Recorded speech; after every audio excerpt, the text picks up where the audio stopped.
I'm Alfred here at JTech. I'm going to do a quick video on engine components and a brief description of what they do.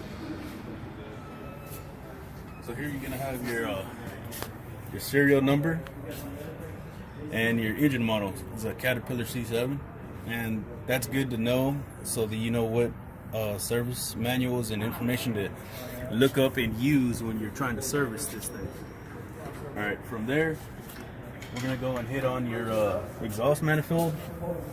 That's back here inside your block. What it does, it takes all the gases from all the cylinders after they've been burned off, and collects them all, and it puts them to the turbo on the exhaust side of the turbo, which is over here.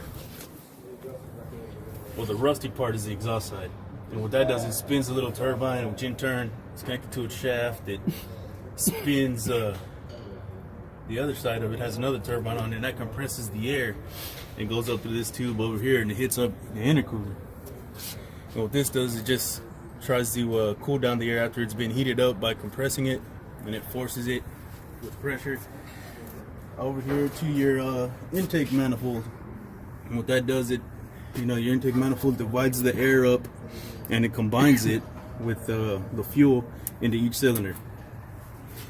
And then on the side of the block over here, in the back, you got your ECM. On the side over here, you have your ECM, and that's basically the brain. All your sensors and stuff like that give information to this thing, and this thing basically helps the engine run right by making small adjustments. Now this is your air compressor, and what this does, it makes air and builds air for your brake system. And if your transmission has a high and low gear, it'll use that to shift between high and low gears, or ranges, I'm sorry. Over here in the front is your vibration dampener, and this guy, what it does, it helps smooth out the vibrations from the crankshaft.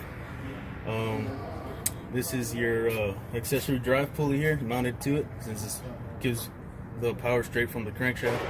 And then all your belts connect, and it drives whatever accessories you have here. This is your thermostat housing, and inside there your thermostat regulates the amount of coolant flow that comes from the radiator, to give the optimal temperature for your engine to be cooled or heated at, depending on the temperature outside. I think that's it.